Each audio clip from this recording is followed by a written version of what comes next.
Welcome to Pharmacology. This is my first attempt at any kind of online teaching, so we'll do the best that we can to make this fun for you at home and make this a great learning experience. Do your best, and we are going to have a great semester. I'm Anna Scholes. I'm a pharmacist. I'm at the University of Pittsburgh School of Pharmacy. Graduated a long time ago. Best way to contact me is through my CSI email or my cell number. If you need to get hold of me right away, go ahead and send me a text and I'll respond as quickly as I can. What's the purpose of us being here? Well, for you guys, you have to be here because if you don't pass this class, you can't go on in your program. I'd like to think that you're here because you want to provide great patient care when you finally get out, and also want to make sure that you pass the board exam on your first try. So a typical class will be, we'll have some administrative info and some questions and discussion.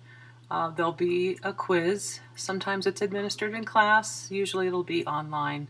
And then we'll have some sort of activity or conversation. I actually want to get away from lectures in class, and I'm going to do my best to produce lectures such as this one online, where you have an opportunity to see it on at the comfort of your own home with your fuzzy slippers on, and hopefully that'll clear up any difficulties you have with the text, and so that when we finally get to class, we're having a higher level conversation.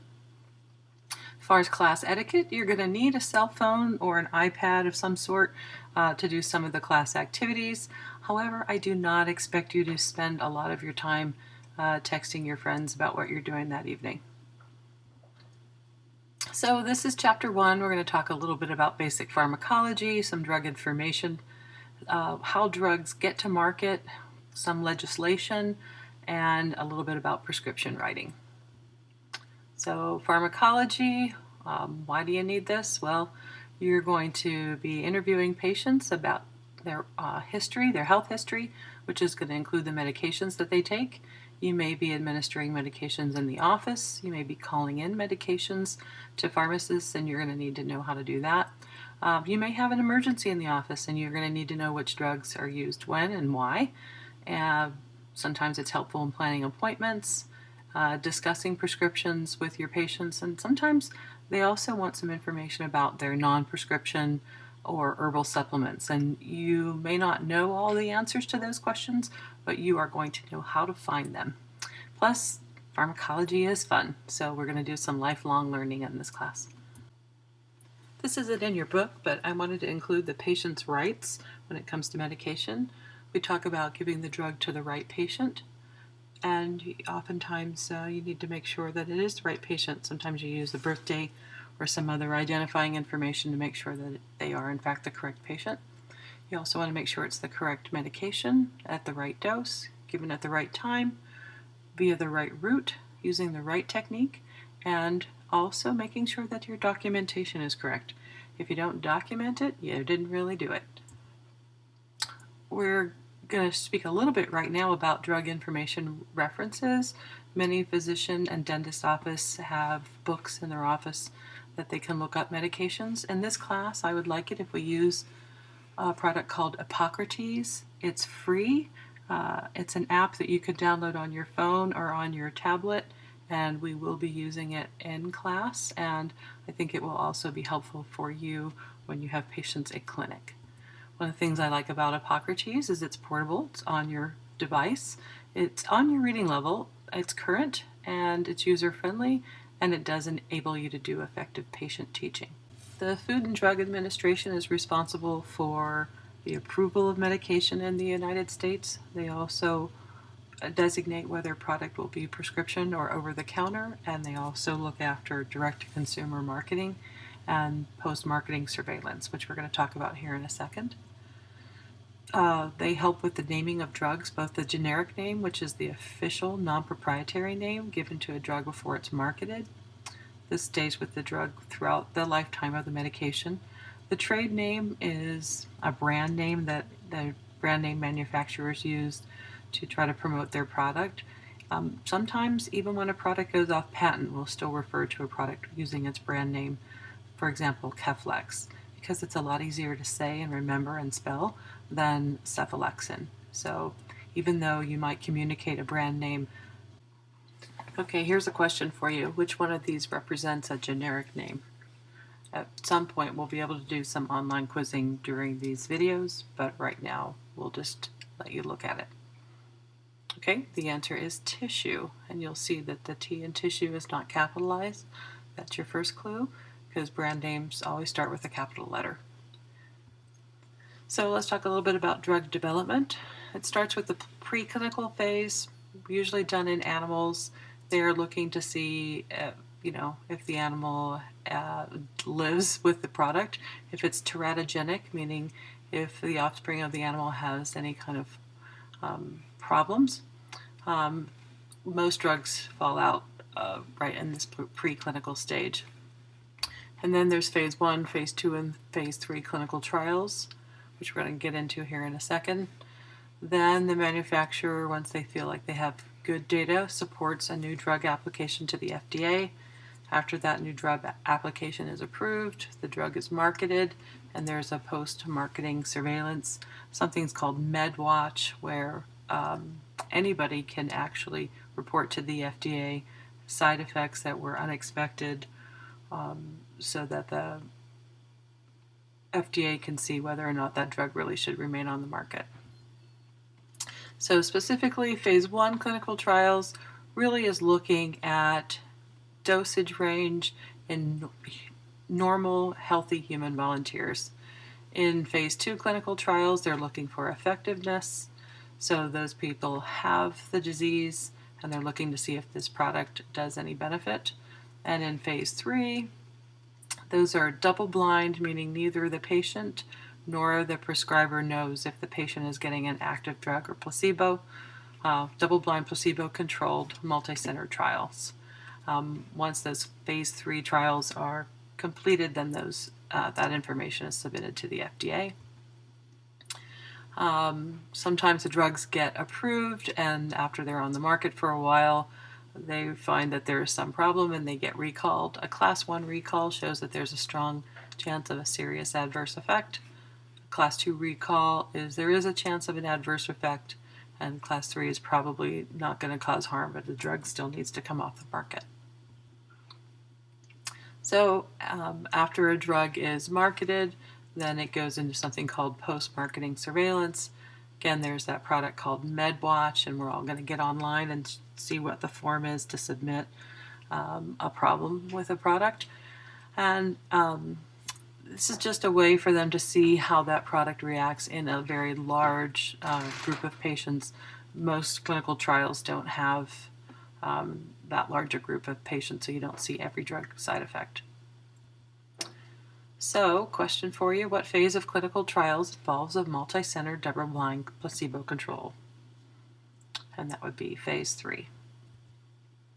So we're going to talk a little bit about laws. I don't want you to memorize these, I just want you to have these as a background. Back in the early 1900s, pharmacists could put anything in secret elixirs, including cocaine and morphine.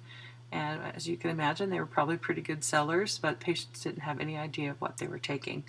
So in 1906, they required that the ingredients be labeled. And then in 1914, there was the Narcotic Tax Act, which provided that the IRS could collect taxes on opiates. And that was the first attempt to actually control the massive flow of opiates in the public at that time.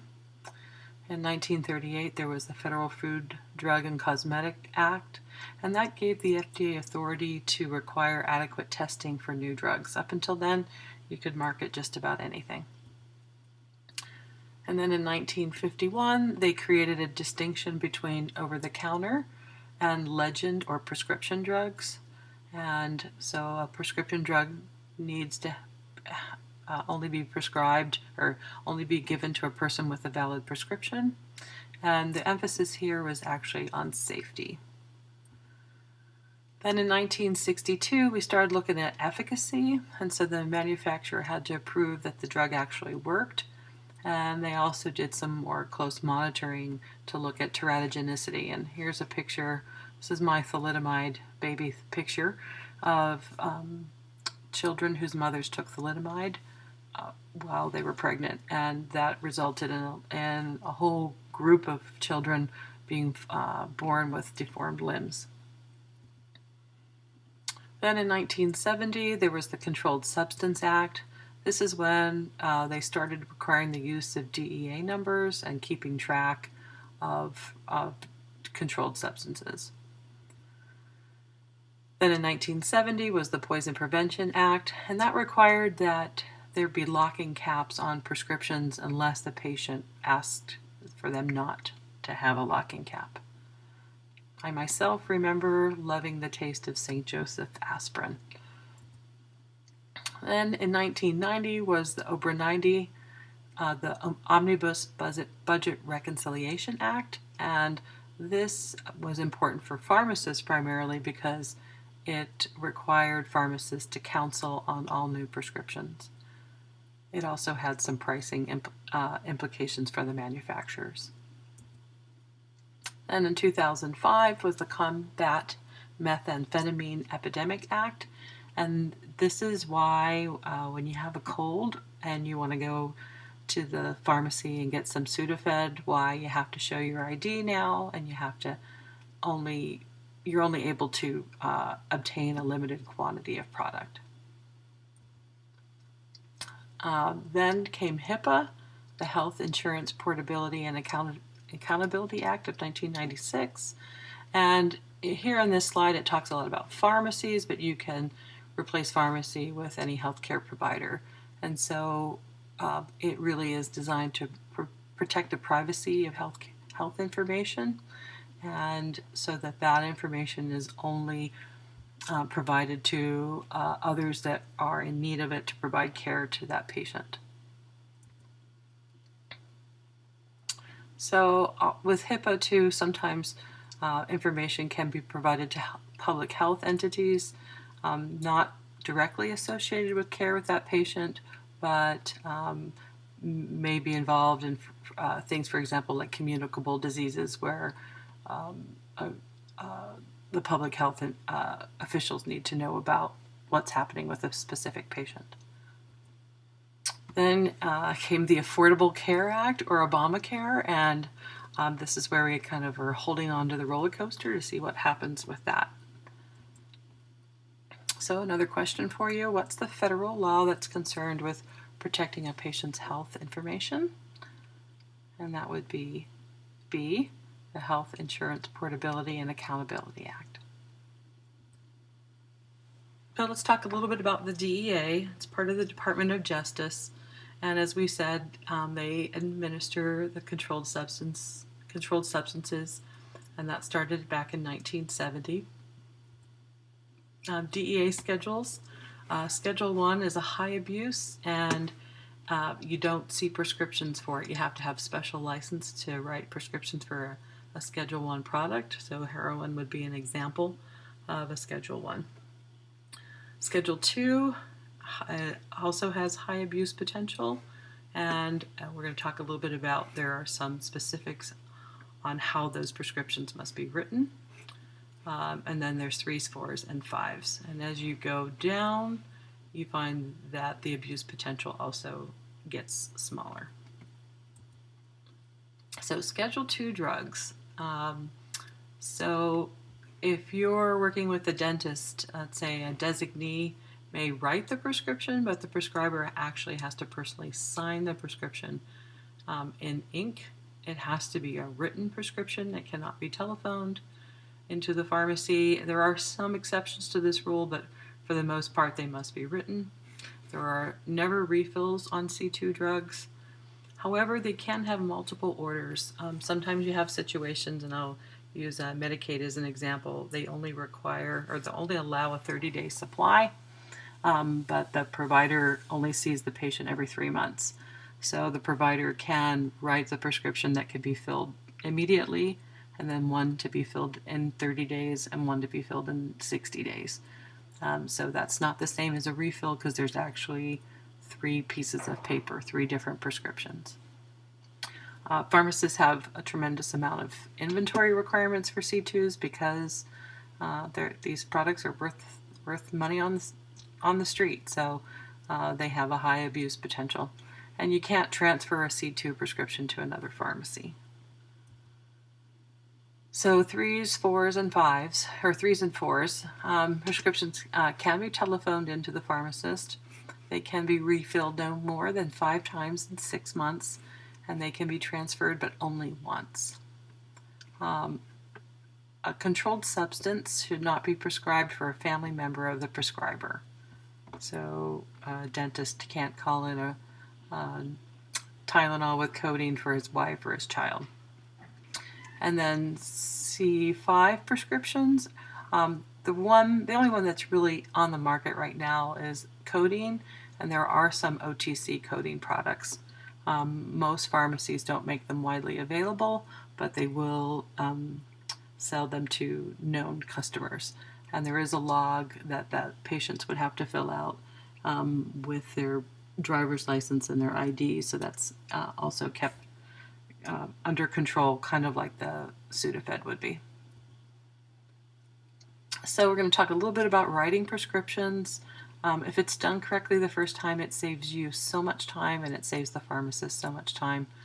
And it's less likely to have mistakes, and there's less of a chance that there might be a problem with the prescription, or the patient might try to alter it. So here's what a typical prescription looks like. The prescriber information is on the top. The patient's information is here. It's really helpful to have a date of birth so that we can match that patient up to make sure that's the correct patient, because you'd be surprised at how many people have the same name. Then the drug information, what the product is, the strength, the quantity, and the SIG. We're going to talk a little bit about SIG codes because you're going to have to memorize these. And then whether or not it's substitutable, and then the signature. If it's a controlled substance, then we'll also need a DEA number. So I kind of went through all that.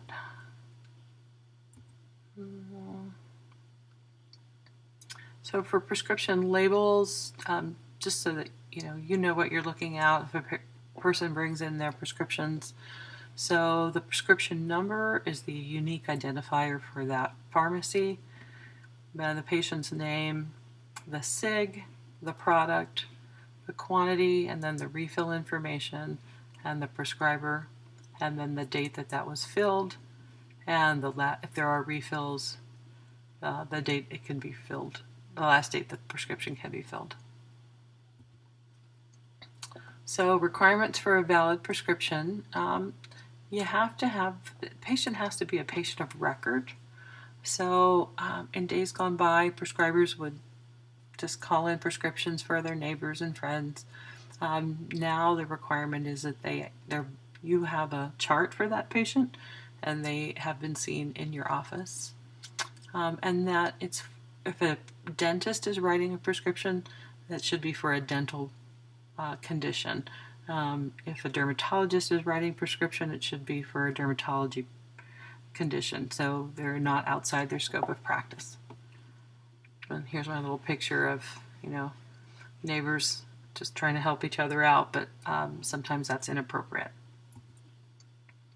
So here's a question for you. The dentist that you work for tells you to call in a Percocet, which is a C2 narcotic, prescription for his wife, because she has a headache and she wants to go dancing tonight. You should. I'll let you read through the answers. And I think the most appropriate answer, it would be C.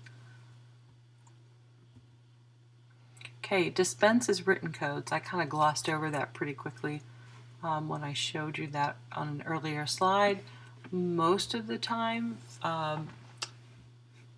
the prescriber will just write the name of the product. They might write the brand name, but unless they write Dispense as written, the pharmacist is going to choose the generic.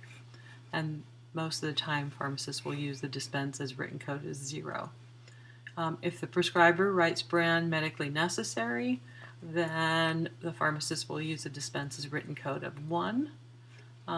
If the patient comes in and says, I really want to have the brand name, then the pharmacist uses a Dispense as written code of 2. You guys don't really need to know what these codes are, you just need to know that they do exist, and how it's communicated makes a difference to the insurance company. So if there's no medical reason for a brand name product to be dispensed, then do not let a patient bully you into writing brand medically necessary, because it's not. Okay, here's a question. Your patient wants a brand name Norco for their toothache. You should. I'll let you read through those.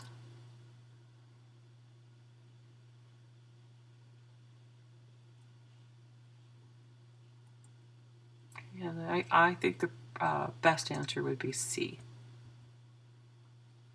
So you need to know a little bit about measurement systems. In pharmacy, we use metric systems, and a lot of times, especially for children, we'll be giving them a suspension or a syrup of some sort. So we're going to give that to them in milliliters. Solid drugs are dispensed by weight. MCG stands for micrograms or milligrams or grams, and very rarely you'll see GR, which stands for grains.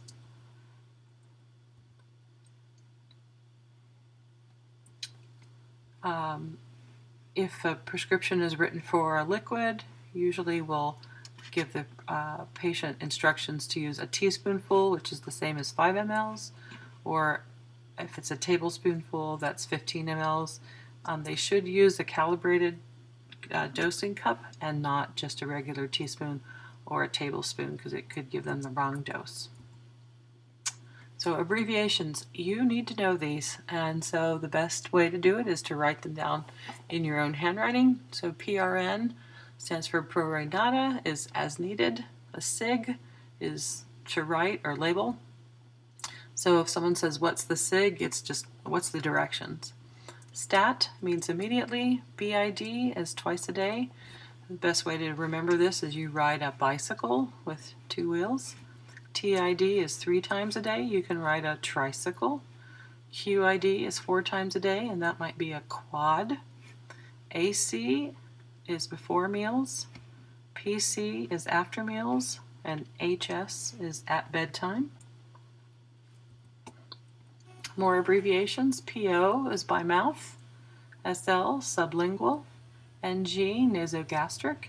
IM, intramuscular. SQ is subcutaneous. IV is intravenous. And UD, UCDICM, is as directed.